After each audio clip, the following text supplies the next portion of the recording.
Great. Okay, we are now recording. Okay, like I said, today we'll be talking about the Richmond Thrives Grant Program, specifically the Health Equity Fund portion. This is an information session about the application. And I'm Delaney. I'm our interim managing director here at the foundation and have the pleasure of working directly with Health Equity Fund applicants and throughout our organization. I see lots of familiar faces on today's call and I've worked with lots of y'all. So it's great to see you and welcome to new folks. Can you hear me?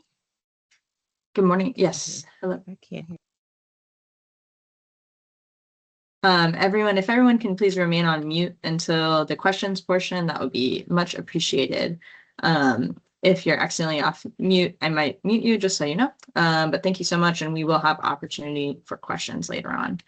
But like I was saying, my name is Delaney. I'm our interim managing director here at the foundation. I'm on the other side of the hef@rhphf email address. So if you send some questions that way, you'll get some responses from me.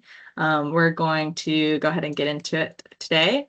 We're going to talk a little bit about the history of the Health Equity Fund, and most importantly, an overview of the 2026 Richmond Thrives Grant Program, a little bit about the selection process and requirements, a few things about application guidance and tips, and then we'll have time for questions. And I also have the questions that you all submitted during the sign or throughout the sign up forum, so we can get those answered as well. Okay, so a little bit of background about the Health Equity Fund. We are the third Health Equity Fund with this model in the country.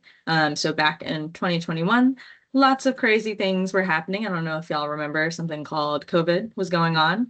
And we were fortunate enough to receive seed funding through the City of Richmond and the American Rescue Plan Act. So we began the Health Equity Fund in an effort to take these COVID relief dollars and really put them to good use, addressing health disparities across the Richmond region. So this was made possible by us basing on the model of the Health Equity Fund in Boulder, Colorado, and the Center for Health Equity in Louisville. Those two organizations really demonstrated a fantastic model for community input as part of a grant making process. And that's something we really strive for here at Richmond Henrico Public Health Foundation. And for the Health Equity Fund, it's really meant to address health disparities in Richmond. So looking for community-rooted, gap-filling, evidence-based projects that are successfully addressing and improving health outcomes in priority populations. So that is where the Health Equity Fund is focused in the past, and we're really proud of all of the hard work that our partners have done throughout these past 5 years. We've invested almost $5 million across several focus areas, which we'll talk a little bit more about today. But yeah, that is a little bit about the Health Equity Fund. So this year, we are very honored to be part of the Richmond Thrives Grant Program. So this represents a transition, and this is completely new. So we are now funded under Richmond Thrives, and the Health Equity Fund is one of the 4 priority areas of that program. So we represent the health pillar. This is a completely new funding source. I know a lot of y'all have heard of the Health Equity Fund before, have been participants in the Health Equity Fund, and a lot of this model will look very similar, but it is an important distinction that this is a new funding source and this is a new process, which is why you're getting this new guidance. You may see some changes to what you've seen in the past, especially regarding eligibility and the application itself. So just be prepared for that and want to be very clear that this is new. And we are very, very excited to be working with the city on this new project and with the other organizations that are vendors for the other pillars. So if you are here looking for information on the other pillars, whether it's economic mobility, children and families, or arts and culture, please take a look at the non-departmental site from the city, which will have a little bit more information about those other pillars. This session and the Health Equity Fund is specifically about the health pillar of the Richmond Thrives Grant Program. Okay, and a little bit more about funding priority areas. So we are targeting the following 7 priority areas for this year's funding cycle. These priority areas were selected based on health disparity data and priorities at the city level for this year. So those priority areas are access to healthcare and health education, chronic disease and underlying health conditions, food access and security, maternal and child health, mental and behavioral health, environmental justice, and care for older adults and individuals with disabilities. All right, big question. Who is eligible? And thank you, Dominic. Dominic just placed the Richmond Thrive site in the chat for those who might need more information from there. Thanks so much, Dom. Appreciate you. So important questions that many folks have been asking is who is eligible for this new funding stream, because this is a change. Most importantly, nonprofit status. So for this funding cycle, you must be a 501c3 organization or a qualifying fiscal sponsor on behalf of the sponsored project. So that 501c3 status will be applicable to all applicants across the board. Additionally, the project must serve Richmond residents. There are no headquarters requirements, so you don't have to be based in Richmond, but you have to demonstrate that the programs will meaningfully serve Richmond residents. These funds are from the city of Richmond first and foremost, so they must serve Richmond residents through these programs. Additionally, a racial equity lens, approaching this work through racial equity in order to address these health disparities in the city. We have to be cognizant of our target population and really make sure these programs are effectively addressing the disparities we see. An important part of that is racial equity. Additionally, community reflective leadership. So we are also looking for organizations where the staff, the board, and your community engagement really truly reflects a commitment to community voice and community involvement in these programs. And that can look at a lot of different ways, but that is a key part of the Health Equity Fund. And then, of course, fiscal stability and fiscal management, and then insurance, general liability. And these we can talk more about if you have questions during the application process. It's a little bit about eligibility. Okay. No funding available. This is on our slide deck so that you can have an idea of what a reasonable request would be for this application cycle. But I want to be very clear about this statement up at the top. So these are an investment or an approximation of what we intend to fund. So we laid out these tiers. So organizations have the opportunity to take a look, see where they might align among these tiers, and make a reasonable budget request within the funding that we have available this year. However, depending on the number of applications, the quality of the application we receive, the actual figures may vary slightly. So we may end up with slightly more than a third of the funds going to tier 1 or to tier 3. Just want to be very clear that this will also depend on what the applications we receive, and this is subject to change. So to give you a little bit of an idea, there is approximately $1 million that will be available for disbursement during this grant cycle. And we intend to distribute those through these 3 tiers. So tier 1 would be anchor investments for established orgs. These are larger orgs with demonstrated capacity and ability to serve a large number of residents. Tier 2 would be growth, so mid-sized organization that are scaling their impact, piloting new approaches, and have that demonstration of addressing persistent health challenges. Then finally, tier 3 is innovation investments. Those are the smaller grants, and for new organizations, testing new approaches with limited track records, kind of those innovative new approaches to these health disparities. So again, we decided to put this out so you all are able to see the approximate funding amounts and able to make reasonable budget requests. However, these are subject to change, and we encourage you to think about how your budget aligns with the work you're doing for your project and make sure that first and foremost is very accurate and compelling. Okay, a little bit of what's required on the application. You'll see this a little bit later on this slide deck. All of this information regarding the application, Some of these key questions will be posted no later than Friday, and then the application will open next Monday. So you'll be able to see all of this, and then it will be open until September 25th. And we will be readily available for questions. And we also have those office hours scheduled that you saw on the sign up form. So if you have any questions, HEF staff will be ready to answer them. And I'm around. So please let us know if you have questions. But what is required on the application? This is a summary, of course, but we'll be looking for your information. So just a bit of basics about your organization, your proposed scope of work. So what do you actually want to do with the HEF funding? Your health disparity area focus. So which of those 7 focus areas will you primarily be addressing? Your goals and evaluation plans. So how are you going to measure your impact and success? Your draft budget and funding gap. So why is HEF funding needed to make this program successful? And how much funding are you requesting? And then finally, community engagement. So how have you been engaging with community members? How have you been looping in community voice into your work and ensuring that your work is effective in the space and for the population that you're serving? Okay, so how are applications reviewed?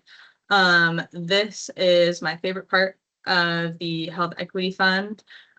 We have what is called a dual review process. So your applications will be reviewed by subject matter experts and a community advisory committee.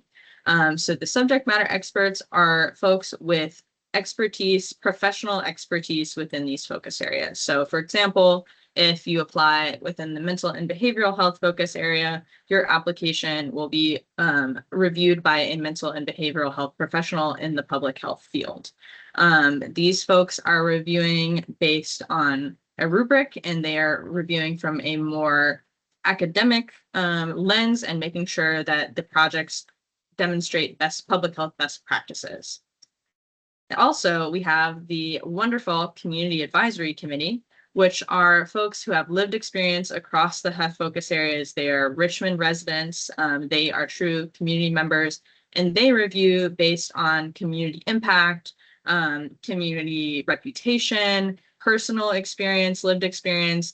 These folks are where we bring community voice into our decision-making process, and they are really viewing these applications in the lens of, will this resonate with the community that they're intending to serve?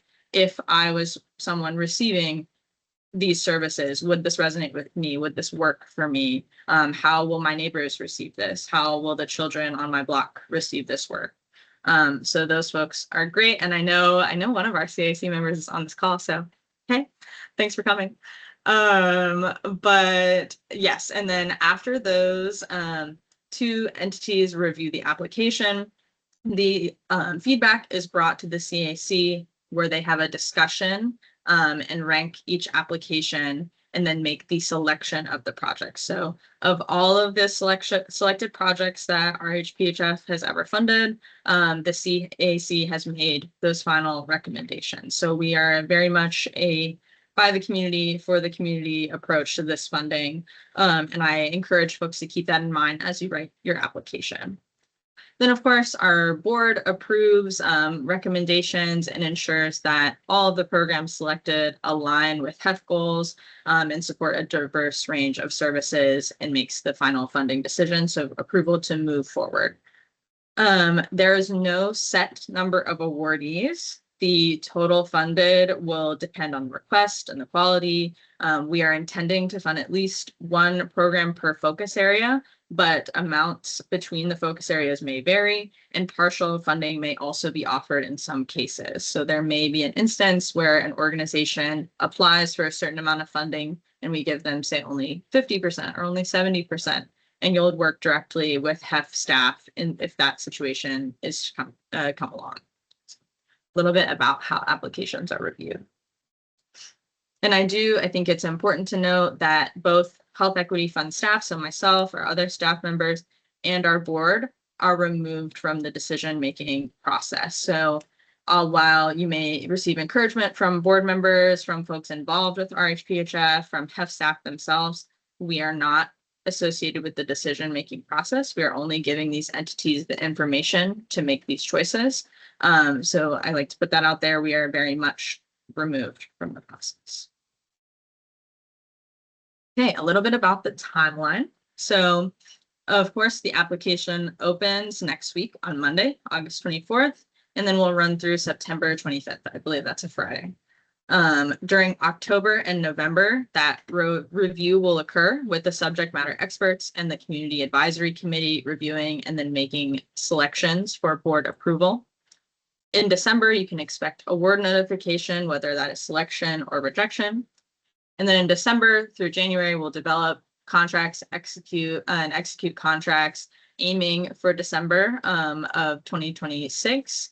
And then in early 2027, the project will start. The estimated project period for these will be January 2027 through December 2027. We emphasize estimated because, as you all know, things take time, but we are targeting that December award notice and development of contracts.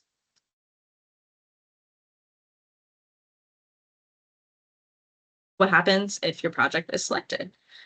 So if your project is selected for HEF funding, you will meet with HEF staff, and we will talk to your project leads, your fiscal leads, and we will work together to confirm scope and budget. So there is very often a few questions that the CAC has, the SMEs have, or the board have that we'll work together to address.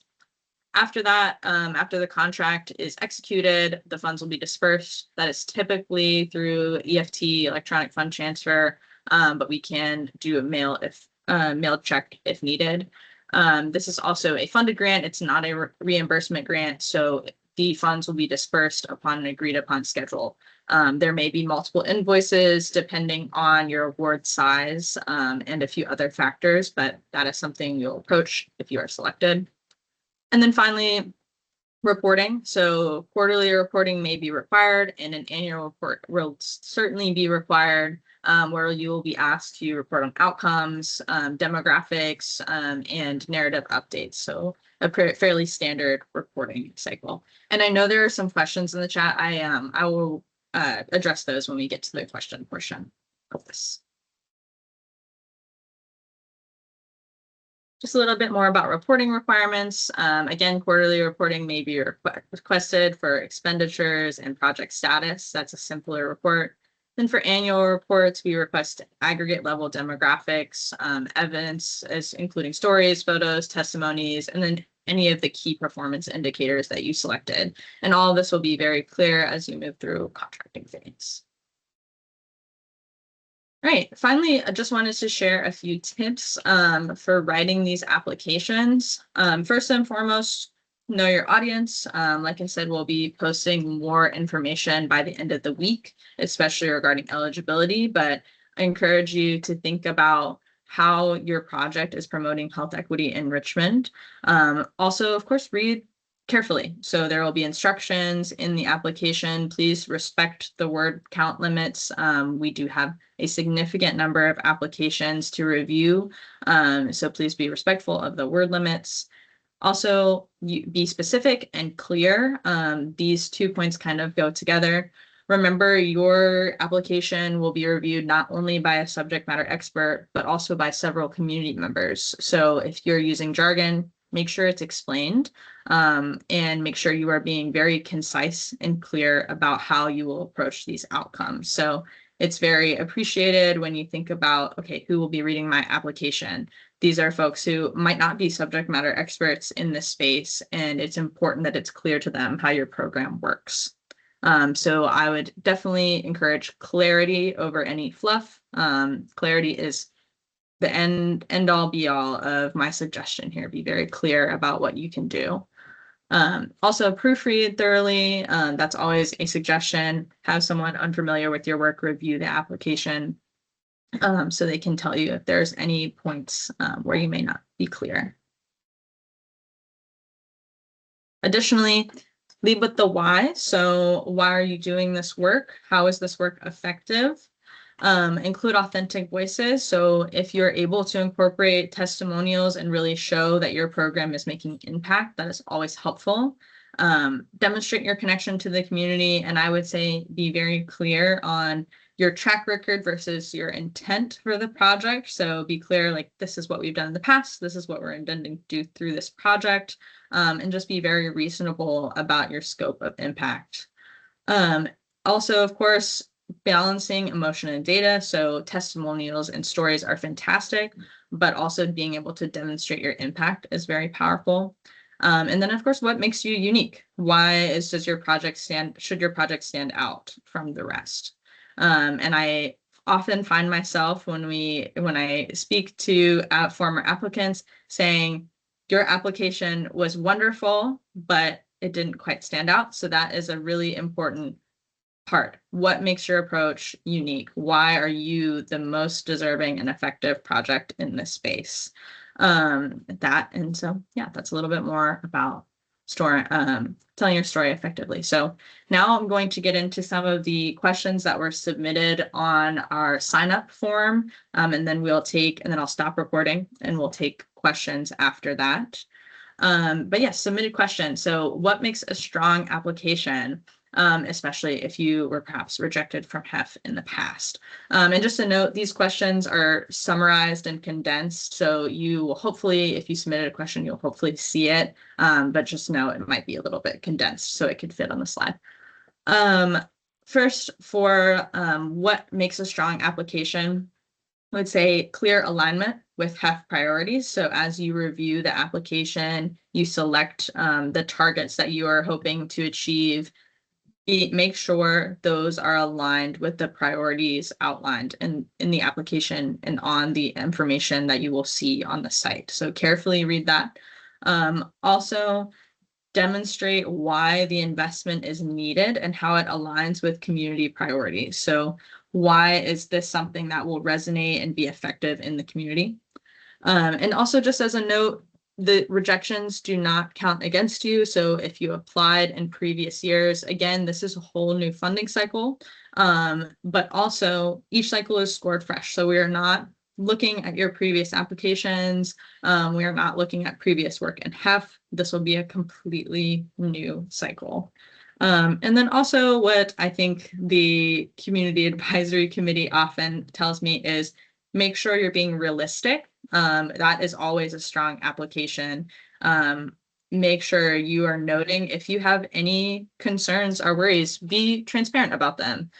Transparency is valued, and making things like a realistic budget, realistic targets, making sure that if you have any planned activities that they're very feasible, is very important and well received. Another question, we track outcomes like academic achievement, not medical outcomes. Is it still worth applying? Yes, so I would encourage you to take a look at the outcomes and indicators, which is a document that will be available as part of the application.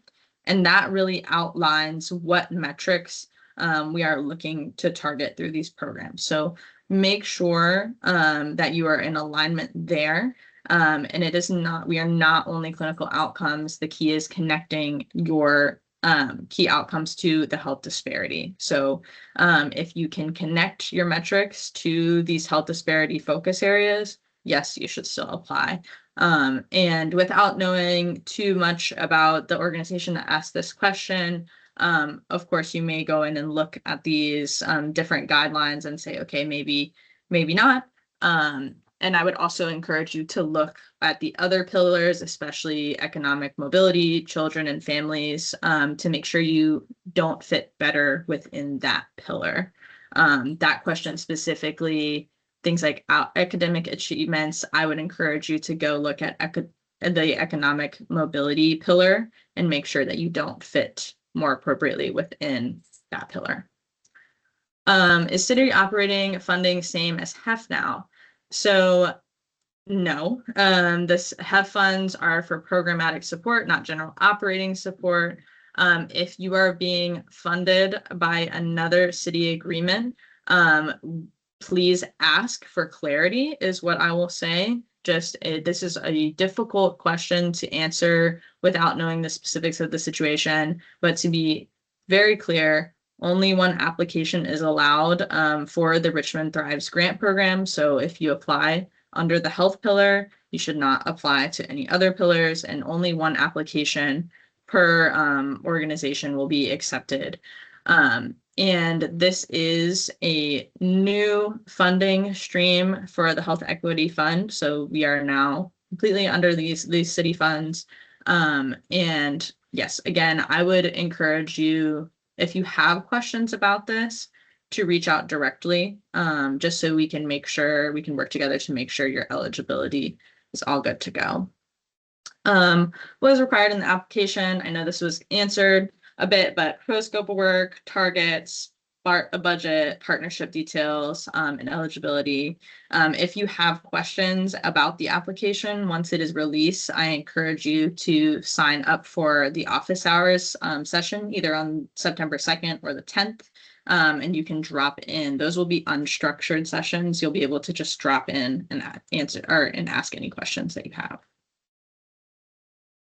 All right. A few more submitted questions. So what is the total funding? What's the minimum and maximum? There will be approximately $1 million total to disperse through this funding cycle. We anticipate that the top tier max being around 175,000, though there may be some flexibility there if we get an especially compelling application. But I would say in theory that is the max, and then there is no minimum for this award amount. Also recommended amount to request, very related question.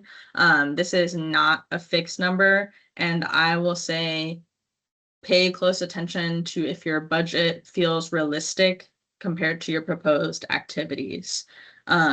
Make sure that you have justification both within your budget and throughout the application about how you're going to address the number of individuals and the other targets that you set in the application. How does it all align? And it should be fairly clear when reading your application. Oh, these are the activities they intend to execute. These are the number of people they intend to serve, and this is the budget. And all of that makes sense together. All of that lines up. So I would encourage any clarity around your budget to make sure it's included and that you're thinking realistically. And this will remain very true. Realistic budgets score better than inflated or padded requests. What are health priorities? Those are those 7 focus areas that we went through, and we are able to fund new expanding programs, funding that may have dropped, personnel, collaborative work. However, capital projects are not fundable, and this is a programmatic fund. Also, is there a reporting after the grant? Yes. Quarterly, depending on your project, quarterly updates may be requested, and annual reports will definitely be requested and required. Those will include those reporting requirements that we went over a few slides ago regarding demographics, progress, achievement of goals, and a few narrative reports as well. All right, so what's next? And then I'll get to your questions in the chat as soon as we're done recording. But what's next? The application and further information will be posted on our website no later than Friday. Thank you all for your patience as we got this information up. We wanted to make sure we are presenting very clear guidance for you all, and I know that it's taken some time, so I appreciate everyone's patience there. But yes, it will be available to you by the end of the week. Look there for updates as well, and we will be providing communication about any updates to the application, the guidance, anything like that as we move forward. Then there are the office hours on the 2nd and the 10th. As the application gets started, I would highly recommend you go ahead and get in there on Monday, take a look at the application, reach out with any questions that you have.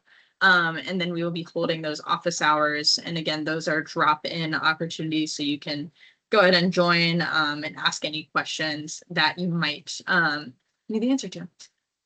And yes, hef@rhphf.org is who you can reach out to for assistance. I want to be very clear, this Teams invite came, do not email this Teams, the invite, sorry, do not send an email to who invited you to this session. The hef@rhphf.org address will get you much quicker response. So please use the hef@rhphf.org for any questions that you have. And if you have been in contact with me before perhaps, I would also encourage you to email this hef@rhphf.org, because all of our staff will have access to this, and that will get you the quickest response. Now we're going to go over questions. Give me 1 second to stop recording, and then I'll answer the questions in the chat. And we will have a little, it looks like we have a good bit of time. Folks can also keep posting questions here. So 1 moment.